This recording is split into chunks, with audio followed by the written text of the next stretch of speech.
নমস্কার, নেহার রসোইঘরে আপনাদের সকলকে স্বাগত। আজকে মিক্সড ফ্রাইড রাইস আর চিলি চিকেনের রেসিপি আমি আপনাদের সাথে শেয়ার করব। সবার ফার্স্টে আমি এখানে চিকেনটা ম্যারিনেট করে নিচ্ছি।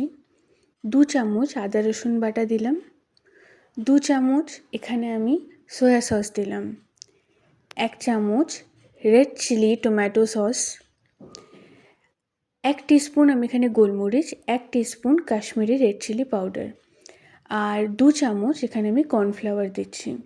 অ্যাকচুয়ালি আমি পরেও 1 চামচ কর্নফ্লাওয়ার অ্যাড করেছিলাম, তো 3 চামচ টোটাল। আর একটা ডিম দিয়ে ভালো মতো চিকেনটা ম্যারিনেট করে রাখবো। আচ্ছা, যদি আপনারা একটু ঠিক কোটিং চান তাহলে আরও 1 চামচ কর্নফ্লাওয়ার আর 2 চামচ ময়দা দিয়ে দিতে পারেন। আমি কোটিংটা একটু পাতলাই রেখেছি। এখানে আমি মিক্স ফ্রাইড রাইসের জন্য চিকেন আর প্রনটাও ম্যারিনেট করে রাখছি। সেম লবণ, আদা রসুন বাটা, soya sauce, Kashmiri red chilli powder, গোলমরিচ গুঁড়ো এগুলো দিয়েই। আচ্ছা, এখানে চিংড়ি মাছটা আপনারা মাথা সমেত দেখছেন, বাট আমি যখন মিক্সড ফ্রাইড রাইসে দেবো তখন মাথাটা আমি ছাড়িয়েই দেবো। বাট যেহেতু আমরা মাথাটা ফেলি না, তাই জন্য এখানে ওটা সমেতই আমি ম্যারিনেট করে ভেজে নেব। তারপর মাথাগুলো আমি সরিয়ে এখানে মিক্সড ফ্রাইড রাইসে মাথা ছাড়াই দেবো। তো আপনারা একেবারে মাথা ছাড়াই রেডি করতে পারেন। এখানে আমি চিলি চিকেনের সসটা রেডি করে নিচ্ছি। 2 চামচ সয়া সস, 1 চামচ রেড চিলি পাউডার, 1 চামচ নর্মাল টমেটো সস, 1 চামচ ভিনিগার দিয়ে আর একটু গোলমরিচ দিয়ে এই সসটা আমি রেডি করে রাখছি। আর কর্নফ্লাওয়ারের যে স্লারিটা, যেটা গ্রেভি থিক হওয়ার জন্য করা হয়, সেটাও রেডি করে আমি এখানে সাইড করে রেখে দিচ্ছি। এবার চিলি চিকেনটা বানাবো। চিকেনগুলো ভালো মতো তেলের মধ্যে ভেজে নেব। তারপর ওই সেম তেলেই আমি ফ্রাইড রাইসের চিংড়ি মাছ, চিকেন আর একটা ডিম ভুর্জির মতো করে বানিয়ে সাইড করে রেখে দেবো। এবার মিক্সড ফ্রাইড রাইসটা বানাবো। মিক্সড ফ্রাইড রাইস বানানোর জন্য গরম তেলে আমি রসুন কুচি দিয়ে তারপর একটু ভাজা হয়ে এলে পেঁয়াজ আর বাকি ভেজিসগুলো দিয়ে দেবো। যেহেতু মিক্সড ফ্রাইড রাইসে ভেজিটেবল খুব কমই দেওয়া হয়, তাই জন্য এখানে 1-2 চামচের মতো করেই ব্যবহার করেছি। আপনারা না ব্যবহার করলেও পারেন। তারপর সেদ্ধ করা চালটা আমি এখানে দিয়ে দেবো। আচ্ছা, চালটা আমি আগে থাকতে ভিজিয়ে রেখে তারপর সেদ্ধ করে নিয়েছি 80%-এর মতো, মানে পুরোটা করবেন না, পুরো সেদ্ধ হওয়ার আগে মুহূর্তে নামিয়ে নেবেন। নামিয়ে ভালো মতো জল ঝরিয়ে রেখে দেবেন। এই স্টেপটা আমি দেখাইনি, বাট আমি পুরোটা এখানে এক্সপ্লেন করে দিলাম। অল্প অল্প চাল দিয়ে ভালো মতো ভেজিসের সাথে আমি এখানে আমি যে ভাতটা করে রেখেছি সেটা আমি এখানে মিশিয়ে নিলাম। সব কিছু ভালো মতো মিশিয়ে নিয়ে এখানে আমি একটু সয়া সস দিয়ে দেবো। 2 চামচের মতো সয়া সস আমি এখানে ব্যবহার করেছি।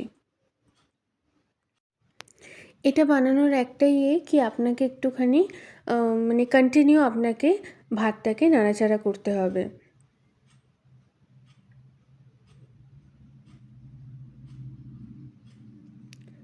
সয়া সস ভালো মতো মিক্সড হয়ে গেলে এখানে আমি লবণ ব্যবহার করছি। লবণ দিয়ে আমি আবার ভালো মতো পুরোটা ভাতের সাথে মিশিয়ে দেব। এবার যে ডিম, প্রন আর চিকেনটা আমি ভেজে রেখেছিলাম ফ্রাইড রাইসের জন্য, সেটা দিয়ে ভালো মতো ভাতের সাথে মিশিয়ে নেব। ফ্রাইড রাইস বানানো কিন্তু খুবই ইজি। জাস্ট আপনাকে কন্টিনিউ মানে ভাতটাকে নাড়াচাড়া করতে হবে। আমি এখানে 2 চামচ ব্যবহার করেছি, তাহলে আমার একটুখানি সুবিধা হয় আর কি। তো আপনাদের যেরকমভাবে সুবিধা সেরকমভাবে আপনারা বানাবেন। আমি এখানে আরেকটু লবণ ব্যবহার করছি, যেহেতু আমার মনে হচ্ছিলো লবণটা একটু কম রয়েছে, আর একটু গোলমরিচের গুঁড়ো দিলাম। ব্যাস, আপনারা চাইলে এখানে সামান্য একটু ভিনিগারও দিতে পারেন। সব কিছু মিশিয়ে নেব, একটুখানির জন্য রান্না করব, ব্যাস আমার কমপ্লিট হয়ে যাবে মিক্সড ফ্রাইড রাইস।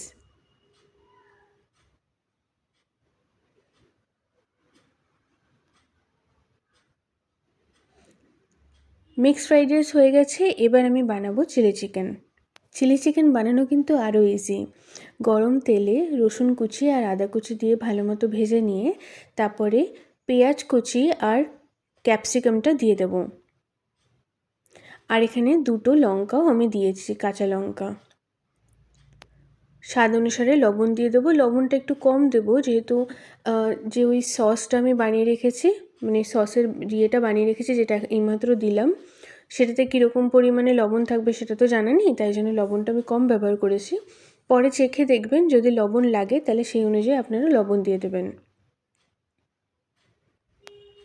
সামান্য একটুখানিক্ষণ রান্না করে তারপর আমি কর্নফ্লাওয়ারের স্যালারিটাও এর মধ্যে দিয়ে দিলাম। আচ্ছা, চিলি চিকেন একটু ড্রাই ভালো লাগে, কিন্তু আমার হাজব্যান্ডের একটু গ্রেভি গ্রেভি ভালো লাগে, তাই আমি এখানে গরম জল দিলাম। আপনারা চাইলে এটা নাও দিতে পারেন, ঠিক বানাতে পারেন, বা যেরকম গ্রেভি চাইবেন সেই অনুযায়ী বানাতে পারেন। যদি খুব পাতলা লাগে তাহলে কর্নফ্লাওয়ারের স্যালারি করে অল্প দিয়ে দেবেন। ব্যাস, দুটো রান্নাই কমপ্লিট। যদি রেসিপি ভালো লাগে তাহলে চ্যানেলটিকে অবশ্যই সাবস্ক্রাইব করে দেবেন। দেখা হচ্ছে নেক্সট ভিডিওতে। ধন্যবাদ।